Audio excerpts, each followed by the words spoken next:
કેમ છે બાળકો? મજામાં? આજે આપણે આ લેક્ચરમાં 12મું પ્રકરણ શરૂ કરીશું, ત્રિપરિમાણીય ભૂમિતિ. ટૂંકમાં બોલાય સદિશ. ટૂંકમાં આપણે જેને સદિશ કહીએ છીએ એ કહેવાય ત્રિપરિમાણીય ભૂમિતિ. તો જુઓ, આપણે યામ ભૂમિતિ તો ભણી લીધું. બે અક્ષ એક્સ અને વાય અક્ષ તમને ખ્યાલ જ છે.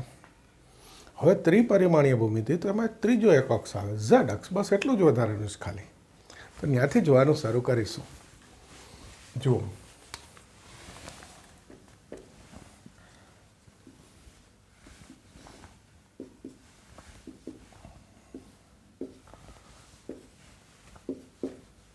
આ એક્સ અક્ષ વાય અક્ષ, આ બે અક્ષ આપણે ભણ્યા. ધ્યાનથી જોજો, આ એક્સ અને વાય અક્ષને અહીંયા લંબ ઉગમ બિંદુમાંથી ત્રીજો અક્ષ દોરું એને કહેવાય ઝેડ અક્ષ.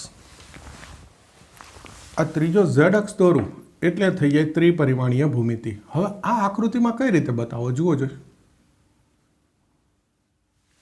તો એને દર્શાવવા માટે ખ્યાલ આવી ગયો, અહીંયા લંબ, એને દર્શાવવા માટે હું આ બે અક્ષ કાઢી નાખીશ.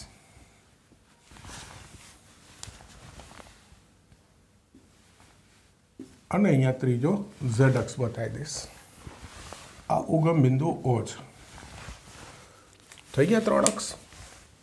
આકૃતિમાં આમ દેખાય પણ ખરેખર આમ લંબ છે. તો આ એક્સ વાય ઝેડ ત્રણ અક્ષ એટલે થઈ ગયું સદિશ, ત્રિપરિમાણીય ભૂમિતિ. હવે જુઓ, આ એક્સ વાય ઝેડ ત્રણ અક્ષ દોર્યા હોય તો જરા ધ્યાનથી જોજો. તમને ખબર છે કે આ એક્સ અક્ષ પરનું બિંદુ હોય તો એનો એક્સ આમ એક્સ લખાય, કંઈક હોય. વાય અને ઝેડ આમ 0 થાય. ટૂંકમાં એક્સ અક્ષ પરનું બિંદુ હોય તો વાય અને ઝેડ આમ 0 થાય. પહેલાં તમે એવું કહેતા વાય એમ 0 થાય, હવે એમ બોલશું વાય અને ઝેડ એમ 0 થાય. છે એનું એ છે. આ વાય અક્ષ પરનું બિંદુ હોય તો એક્સ અને ઝેડ એમ 0 થાય. આ ઝેડ અક્ષ પરનું બિંદુ હોય તો એક્સ અને વાય એમ 0 થાય. ઝેડ એમ આવે એટલે અહીંયા એક્સ એમ લખી દીધો, આ વાય ના ઝેડ. તો ત્રણ અક્ષ ઉપર આ રીતે આમ આવે. આ તો તમને ખ્યાલ હતો જ, એ જ છે. હવે જરા ધ્યાનથી જોજો, આ એક્સ અક્ષ અને વાય અક્ષની વચ્ચેનું કોઈ બિંદુ હોય, બરાબર છે, તો એનો એક્સ અને વાય એમ હોય, ઝેડ એમ 0 થાય. ટૂંકમાં આ એક્સ અને વાય અક્ષ વચ્ચેનું બિંદુ હોય તો એનો ઝેડ એમ 0 થાય. આને કહેવાય સમતલ. પહેલાં અવકાશ હોય એમાં ત્રણ અક્ષ દોર્યા, એક્સ વાય ઝેડ અક્ષ. તો આ એક્સ અને વાયની વચ્ચે જે હોય એને એક્સ વાય સમતલ બોલાય. શું બોલાય છે? એક્સ વાય સમતલ. એક્સ અક્ષ અને વાય અક્ષની વચ્ચેના ભાગને શું કહેવાય? એક્સ વાય સમતલ. એક્સ વાય સમતલમાં જે બિંદુ હોય એનો ઝેડ એમ 0 હોય. એ જ રીતે વાય અને ઝેડ સમતલમાં જો કોઈ બિંદુ હોય, વાય અને ઝેડ, તો એનો એક્સ એમ 0 હોય. અને એ જ રીતે અહીંયા ઝેડ અને એક્સ અક્ષની વચ્ચે બિંદુ હોય તો એને એક્સ ઝેડ અથવા ઝેડ એક્સ સમતલ કહેવાય. અને ઝેડ એક્સ સમતલ હોય તો એનો વાય એમ 0 હોય. આ યાદ રાખજો. જે રીતે અક્ષો ઉપર હોય એ જ રીતે આમાં વચ્ચે ત્રણ સમતલ આવે. એક્સ વાય સમતલ તો ઝેડ એમ 0, વાય ઝેડ સમતલ તો એક્સ એમ 0, ઝેડ એક્સ સમતલ તો વાય એમ 0. જે અક્ષર ન હોય એ એમ 0. ટૂંકમાં એવું કહેવાય. અને જો ત્રણેય સમતલમાં હોય એટલે કે અવકાશનું બિંદુ, તો એના ત્રણેય આમ હોય, એક્સ વાય અને ઝેડ. ખ્યાલ આવે છે? આ માહિતી બધી કામની છો, ખબર પડી ગઈ? હવે જુઓ, આપણે બે અક્ષ દોરીએ, એક્સ અક્ષ અને વાય અક્ષ. એક્સ અક્ષ અને વાય અક્ષ. તો આપણે એમ કહીએ કે સમતલનું 4 ભાગમાં વિભાજન કરે. એને 4 આપણે ચરણ કહીએ છીએ, પહેલું, બીજું, ત્રીજું, ચોથું. એ હવે આવડી ગયું છે. એ જ રીતે જો ત્રણ અક્ષ દોરું, એક્સ વાય અને ઝેડ, તો આ સમતલનું 8 ભાગમાં વિભાજન કરે. કેટલા ભાગમાં વિભાજન કરે? 8. અને એ 8 ભાગને કહેવાય છે અષ્ટાંશ. શું કહેવાય આ 8 ભાગને?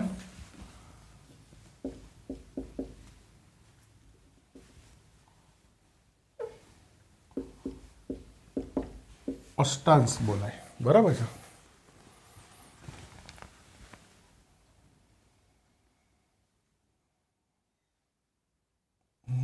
કઈ રીતે લખશું? આમ લખીએ,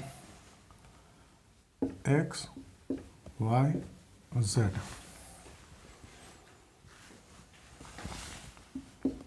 પહેલું અષ્ટાંશ, એમાં ત્રણેયની નિશાની ધન હોય.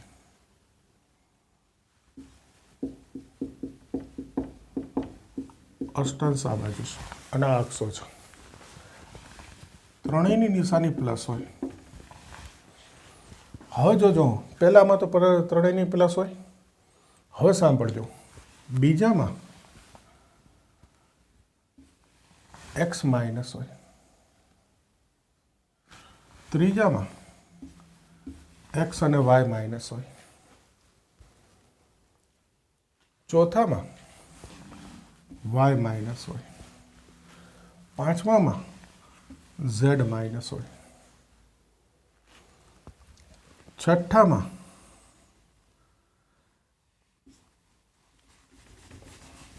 એક્સ અને ઝેડ માઇનસ હોય. સાતમામાં એક્સ વાય ઝેડ ત્રણેય માઇનસ હોય. અને આઠમામાં વાય ઝેડ માઇનસ હોય. આ મેં તમને અષ્ટાંશ યાદ રાખવાનું શીખવાડેલું છે, એ માઇનસની નિશાનીના આધારે શીખવાડ્યું. એટલે જો મેં ખાલી માઇનસ બતાવ્યા. શેના આધારે હું અષ્ટાંશ યાદ રાખવાનું શીખવાડું છું? માઇનસ. કંઈક ટ્રીક તો ગોતવી પડે ને, બધું તો કેવી રીતે યાદ રહેશે? એટલે મેં માઇનસની ટ્રીક પકડેલી છે કે માઇનસ કોણ હોય એને મેં યાદ રાખી લીધું. આપણે યામની ભાષામાં બોલીએ તો કયો યામ માઇનસ હોય. તો જુઓ, પહેલામાં તો બધા ધન હોય. હવે લખતો જાઉં છું. બીજો અષ્ટાંશ, તેમાં એક્સ ઋણ હોય. ત્રીજો એક્સ વાય ઋણ. ચોથું વાય ઋણ. પાંચમું ઝેડ. છઠ્ઠો એક્સ ઝેડ. સાતમું એક્સ વાય ઝેડ. અને આઠમું વાય ઝેડ ઋણ. એનો અર્થ બીજા ધન હોય એ હવે કરીશ. પહેલાં માઇનસની નિશાનીને યાદ રખાય, પહેલાં આમ યાદ રખાય. તમે બી દોરો ને તો પહેલાં આમ લખજો એટલે યાદ રહી જાય. પછી બીજા તો ધન હોય જ. એને એક અલગ પેનથી ધન કરું. આ બે ધન હોય, આ ધન હોય, આ એક્સ અને ઝેડ ધન હોય, એક્સ વાય ધન હોય, વાય ધન હોય, એક્સ ધન હોય. બોલો, રહી ગયું યાદ? ત્રણ અક્ષ દોરું, એક્સ વાય અને ઝેડ, એટલે અષ્ટાંશનું 3 ભાગમાં વિભાજન કરે. સોરી, 8 ભાગમાં વિભાજન કરે. એ 8 ભાગને કહેવાય અષ્ટાંશ. હવે દરેક અષ્ટાંશમાં કયો યામ ધન હોય ને કયો યામ ઋણ હોય. 8 ભાગ એટલે થાય કે જો આ વાય અક્ષ દોર્યો છે, આમ આવે, આમ આવે અને આમ આવે. ઝેડ અક્ષ આવે ને આખો, એટલે 8 ભાગ થઈ જાય. એટલે 8 અષ્ટાંશ. કયો યામ ધન, કયો યામ ઋણ, એની યાદ રાખવાની ટ્રીક હું બતાવું છું. ઋણ કોણ ન્યાથી. તો જુઓ, પહેલામાં બધા ધન, એ અલગ એક. હવે બીજાથી યાદ રાખીએ છીએ. એક્સ, જો આને ટૂંકમાં આમ બોલાય, X, X Y, Y Z, X Z, X Y Z અને વાય ઝેડ. ફરી એકવાર આમ એક ગોખી નાખજો. મસ્ત તૈયાર કરી દેવાનું. ગોખવાનું એટલે યાદ રાખવાનું જ છે. બીજા ચરણથી, બીજા અષ્ટાંશથી X, X Y, Z, X Z, X Y Z અને વાય ઝેડ. શું યાદ રાખ્યું? X, X Y, Z, X Z, X Y Z અને વાય ઝેડ. થઈ ગયા આ અષ્ટાંશમાં બધાની નિશાની. આ અષ્ટાંશને દર્શાવાય, જુઓ, આ જે છે ને એને ઓ એક્સ વાય ઝેડ કહેવાય. શું કહેવાય? O X Y Z.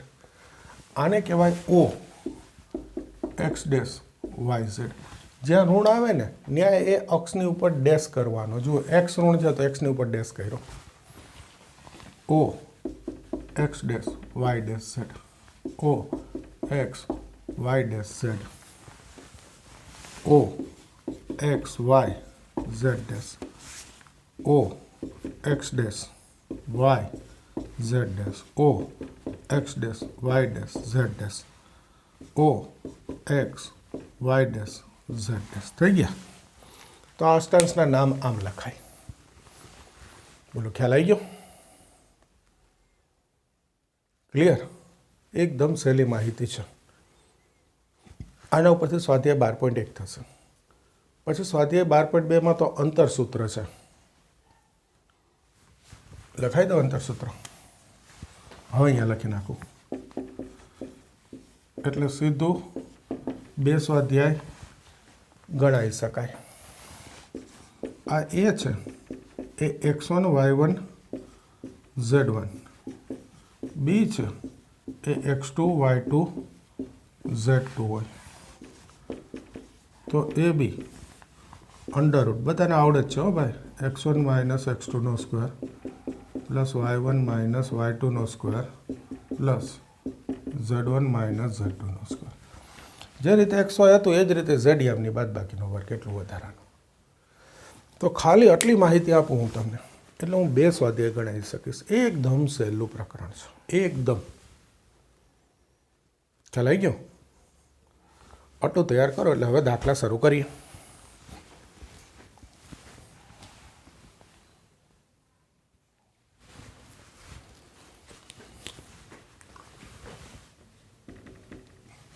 સ્વાધ્યાય શરૂ કરીએ. કશું જ નથી આ સ્વાધ્યાયમાં. તો જુઓ, એક બિંદુ એક્સ અક્ષ પર છે તો વાય અને ઝેડ એમ શું થાય? બિંદુ એક્સ અક્ષ પર છે તેથી વાય એમ 0 ઝેડ એમ 0. ઓકે, એક્સ અક્ષ પરનું બિંદુ હોય તો વાય અને ઝેડ એમ 0. બિંદુ એક્ઝેક્ટ સમતલમાં છે.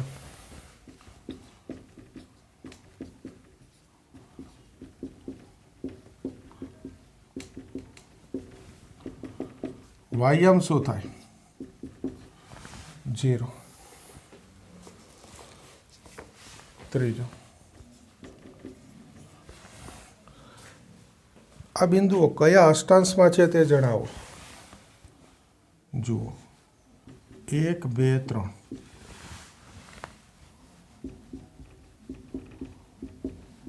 અષ્ટાંશ. ત્રણેય ધન. કયું અષ્ટાંશ? પહેલું. પહેલા બિંદુ લખેલો 4 ઓછા 2 3.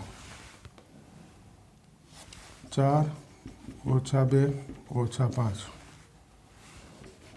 4 2 ઓછા 5 ઓછા 4 2 ઓછા 5 ઓછા 4 2 5 ઓછા 3 ઓછા 1 6 અને છેલ્લું 2 ઓછા 4 ઓછા 7. એક મિનિટ જોઈ લો આ છેલ્લું બોર્ડમાં આવે છે કે નહીં. ઓકે, ચલો આવી ગયું. એટલે સળંગ લખી રાખીએ. હવે અષ્ટાંશ નક્કી કરવો. જુઓ, બીજા અષ્ટાંશથી માઇનસની નિશાની આપણે યાદ રાખી છે. X X Y X X Y Y એટલે બીજો ત્રીજો ચોથો આ વાય. તો આ ચોથો અષ્ટાંશ.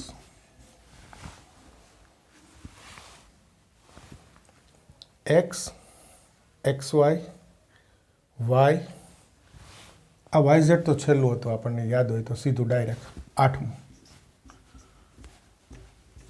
ઓકે, આ ખાલી ઝેડ છે. એક્સ એક્સ વાય વાય અને ઝેડ 2 3 4 અને 5. તો આ 5મો અષ્ટાંશ.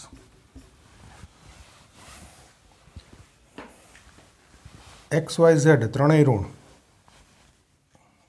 ત્રણેય તો ઋણ છે જ નહીં. ચલો જુઓ, 5 X X Y Y Z પછી એક્સ ઝેડ એટલે 6 એક્સ ઝેડ. આ છઠ્ઠો. એક્સ બીજો. એક્સ વાય ત્રીજો. વાય ઝેડ આ તો ફરી આનું આવ્યું 8મું. ટૂંકમાં તમે યાદ રાખ્યું હોય X X Y Y Z X Z X Y Z અને છેલ્લું વાય ઝેડ થઈ ગયું બીજાથી 8મા સુધીનું પહેલામાં બધા ધન તો એના આધારે લખી શકાય ક્યારેક કોઈક એક માર્કમાં પૂછે તો આમ નોર્મલી તો નહીં પૂછતા પણ કદાચ પૂછાય તો લખવું પડે ભાઈ ચોથું એક્સ અક્ષ અને વાય અક્ષ બંને સાથે મળીને જે સમતલનું નિર્માણ કરે એને કહેવાય એક્સ વાય સમતલ સીધો જવાબ જ લખો છું ભાઈ બીજું એક્સ વાય સમતલમાં બિંદુના યામ એક્સ વાય સમતલમાં બિંદુઓના યામ ખાલી જગ્યા સ્વરૂપે હોય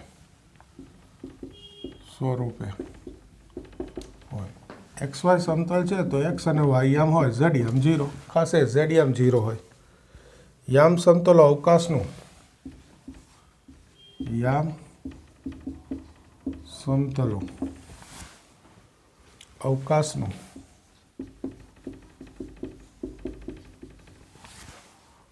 ખાલી જગ્યા અષ્ટાંશ સ્વમાં વિભાજન કરે કેટલા અષ્ટાંશ આવે 8 આ 12.1 પૂરું એક વધારાનું કહું હું તમને કહું કે વાયઝેડ સમતલ હોય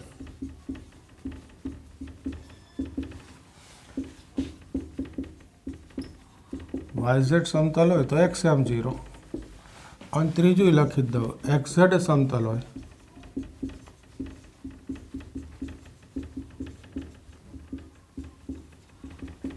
તો વાય એમ 0 ઓકે આ ખાલી માહિતી હતી ત્રિપરિમાણીય ભૂમિતિની માહિતી હતી હવે ધીમે ધીમે શરૂ થશે પણ સાવ સહેલું જ છે હવે અંતરસૂત્ર શરૂ થશે 12.2માં તે બી સહેલું જ કરી દો પછી એ શરૂ કરીએ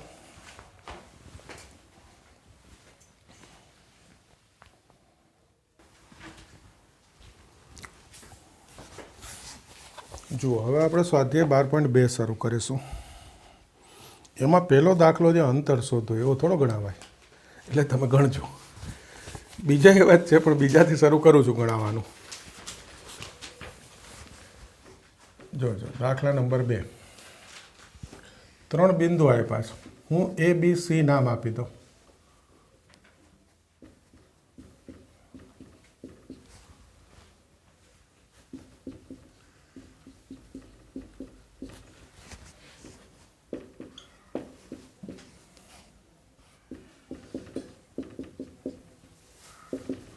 આ એબીસી આ 3 બિંદુ સમરેખ છે એમ સાબિત કરવું છે તો અંતરસૂત્ર જ આવે એબીસી 3 બિંદુ છે તો આપણે એબી બીસી અને એસી શોધવાનું છે તો એબી શોધીએ એબી સ્ક્વેર -2 -1 3 - 2 5 - 3 થઈ ગયું આ તો બધાને આવડે एक्सનો બાદબાકી વાયની બાદબાકી ઝેડની બાદબાકી 9 1 4 14 એબી √14 પછી શોધીશું બીસી સ્ક્વેર એના પરથી બીસી તો આમાં અંતરસૂત્ર મૂકું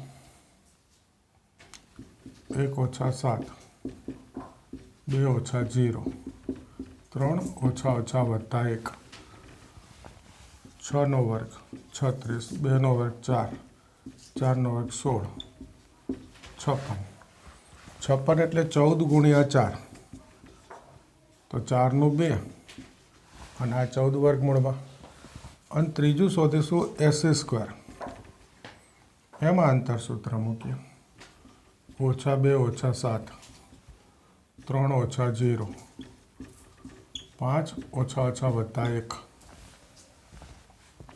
તો આ 9 નો વર્ગ 81 3 નો 9 અને 6 નો 36 90 126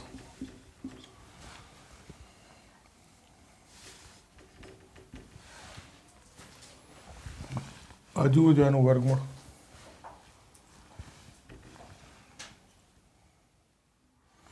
9 એકા 9, 9 ચાર 36, 9 ગુણ્યા 14, તો 9નું 3, 14નું વર્ગમૂળ 14. પહેલું તો અંતરસૂત્રથી એબીસી સમરેખ સાબિત કરવા હોય એટલે એબી બીસીને એસી શોધી લ્યો. હવે કોઈ પણ બેનો સરવાળો ત્રીજા જેટલો થતો જ હોય, ખાલી શાંતિથી જોઈ લેવાનું. એબી વત્તા બીસી બરાબર એસી થાય, જોઈ લ્યો. એબી વત્તા બીસી બરાબર એસી થાય છે.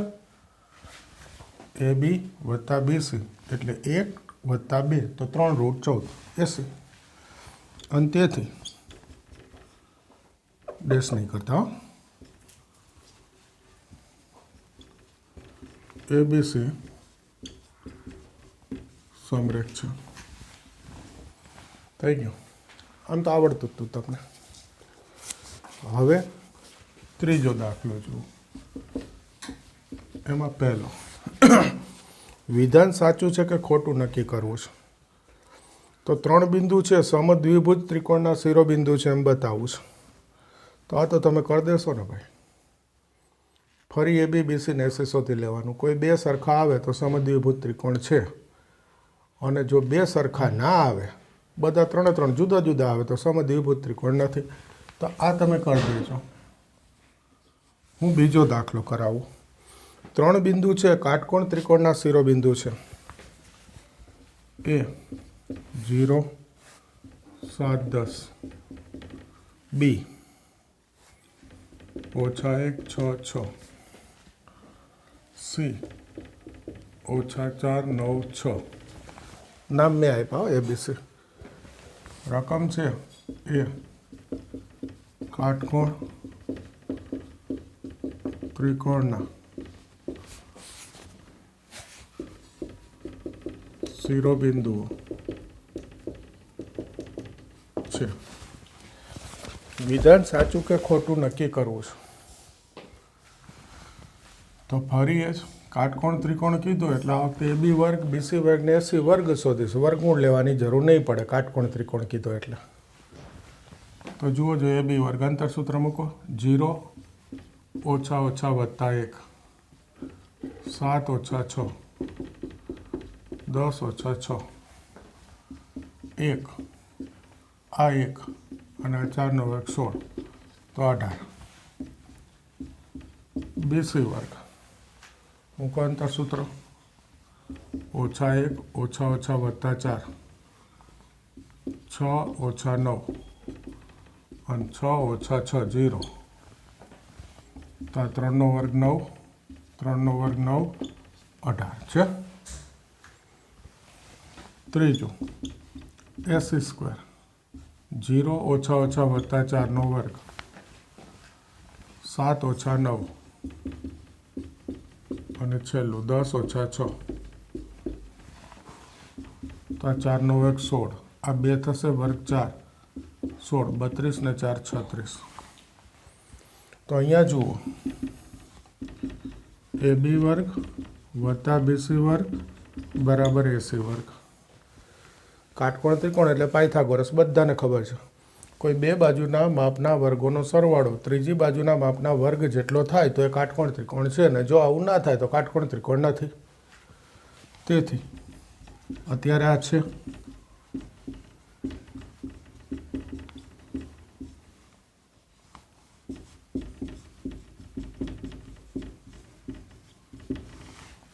તો આ વિધાન કેવું થઈ ગયું?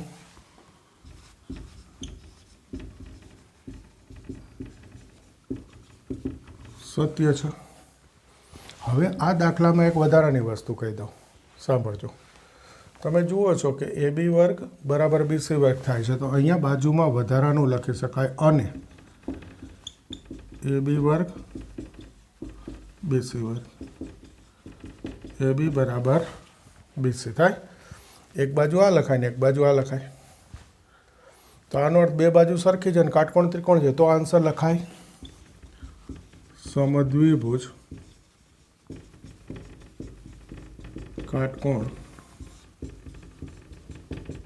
ત્રિકોણ છે. આ વધારાનું છો. એટલે આ દાખલો શું છે કે કદાચ પેપરમાં પૂછાય, આમ તો સાવ સહેલું છે પણ છતાંય પૂછાણો ચલો 2 માર્કમાં, તો આવું પૂછાય. વિધાન સત્ય અસત્ય કરતાં એમ કે સાબિત કરો સમદ્વિભુજ કાટકોણ ત્રિકોણના શિરોબિંદુઓ છે. તો આ દાખલો થઈ ગયો. બોલો ખ્યાલ આવે છે? એકદમ સહેલું છે. એકવાર ગણો એટલે આવડી ગયો. આમાં શું તૈયાર કરવાનું? કરી દઈએ એકવાર. ચલો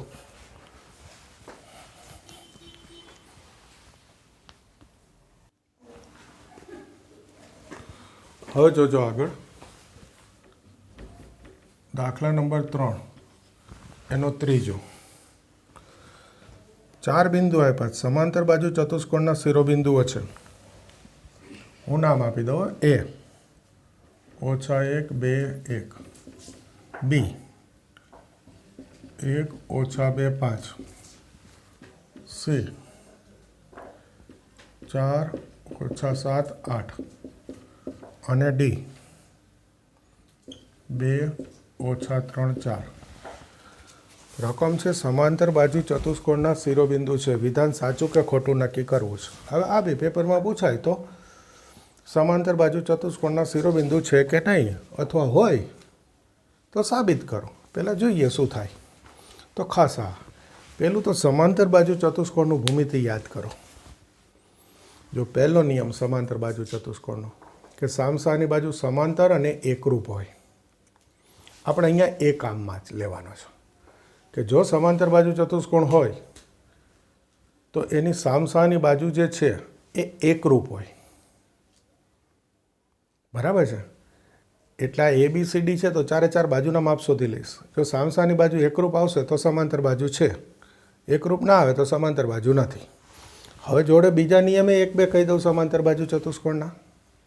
પહેલું તો કીધું સામસાની બાજુ એકરૂપ હોય, બીજું સમાંતર હોય, ત્રીજું સમાંતર બાજુ ચતુષ્કોણના વિકર્ણો દુભાગે. દુભાગે એનો અર્થ બે વિકર્ણનું છેદબિંદુ જે છે એ બંને વિકર્ણનું મધ્યબિંદુ થાય. ધારો કે વિકર્ણ AC અને BD નામ બોલું તો ACનું મધ્યબિંદુ અને BDનું મધ્યબિંદુ સરખું જ થાય. એટલે એમ કહેવાય કે વિકર્ણો દુભાગે. એનો અર્થ મધ્યબિંદુમાં છેદે છે. બોલો ક્લિયર? આ બધા ગુણધર્મને ક્યાંક ને ક્યાંક જરૂર પડે. અત્યારે આપણે માપની જરૂર છે તો અંતરસૂત્રનો ઉપયોગ કરીશું. જુઓ, શોધી લો AB વર્ગ. અંતરસૂત્ર મૂકીએ. -1 -1 2 -2 +2 1 -5 થઈ ગયું. તો 2 નો વર્ગ 4, 4 નો વર્ગ 16, 16 36 વર્ગમૂળ લઈ લો. AB 6. પછી BC શોધવું છે. BC વર્ગ 1 -4 -2 -7 5 -8 3 નો વર્ગ 9, 5 નો 25 9, 9 નો 18 ને 25 43. તો BC √43. એના પછી CD વર્ગ આવડે ને આવું તો 4 -2 -7 -3 8 -4. તો 2 નો વર્ગ 4, આ 4 બચશે 16, 4 16 32 ને 4 36. તો CD 6. છેલ્લું AD સ્ક્વેર -1 -2 2 -3 1 -4 3 નો વર્ગ 9, 5 નો 25 9 43. AD વર્ગમૂળ 43. તેથી જુઓ જે બાજુના માપ. AB બરાબર CD આવી ગયો અને BC બરાબર AD. ए बी बराबर सी डी और बी सी बराबर ए डी। सामसानी बे बाजू सरखी थई गई। तेथी चतुष्कोण ए बी सी डी समांतर बाजू चतुष्कोण छे। जो तो आ दाखलो एम पूछाय कि आ समांतर बाजू चतुष्कोणना शिरोबिंदु छे एम साबित करो। थई गयुं। अत्यारे एम कीधुं जे विधान समांतर बाजू चतुष्कोणना शिरोबिंदुओ छे एम ज आप्युं छे। तो अत्यारे हूँ आंसर ए लखीश कि विधान सत्य छे। बोलो ख्याल आवे छे? सहेલું જ બધું અંતરસૂત્ર આધારિત જ છે એટલે સહેલું જોઈએ ને। ખાલી સમાંતર બાજુનો નિયમ ખબર હોવી જોઈએ, સામસાની બાજુ એકરૂપ બતાવી દેવાની છે। થઈ ગયો દાખલો।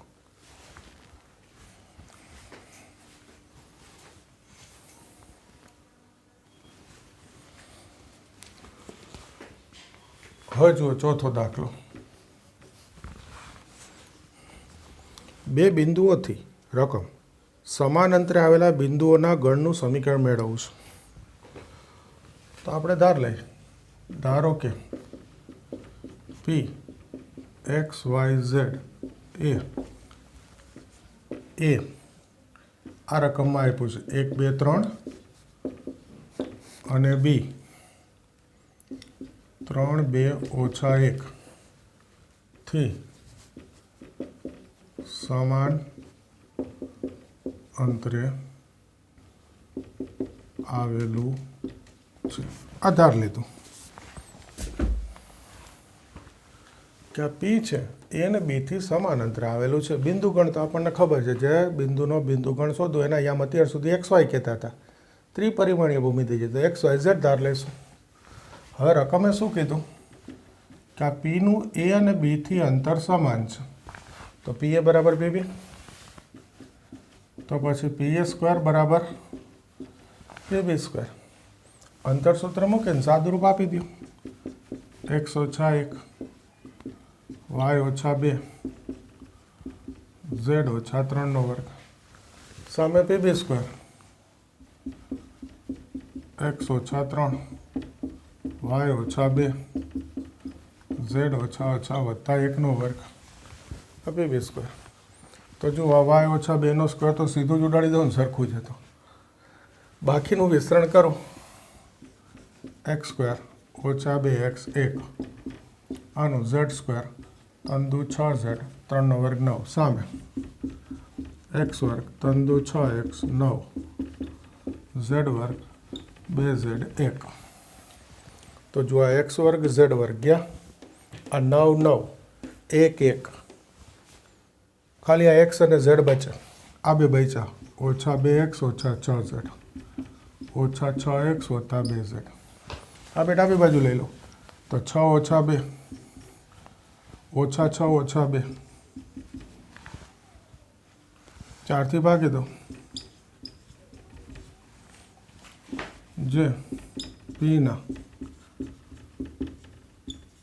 बिंदु गणनु समीकरण छे। આવી ગયો આન્સર। આપણને ખ્યાલ છે કે એક્સ વાય ઝેડ આમ ધાર લેવાના, પછી જે છેલ્લે સમીકરણ બચે એક્સ વાય ઝેડ સ્વરૂપને બિંદુગણનું સમીકરણ કહેવાય। અહીંયા એક્ઝેક્ટ સ્વરૂપ બચે છે, વાય નથી તો નથી। તો સાવ સહેલો દાખલો, પીનું એ ને બીથી અંતર સમાન એટલે પી એ બરાબર પી બી। તો પી એ સ્ક્વેર બરાબર પી બી સ્ક્વેર, પછી તો અંતર સૂત્ર મૂકીને સાદુરૂપ આપો, જે બચે જવાબ છે। બોલો ખ્યાલ આવે? તો આજે અહીંયા સુધી તમારે કરી દેવાનું। આગળના દાખલાથી આપણે નવા લેક્ચરમાં શરૂ કરીશું। બરાબર છે? સહેલું છે પણ એકવાર તો ગણવું પડે હો। બરાબર છે? ઓકે, મળીએ નવા લેક્ચરમાં।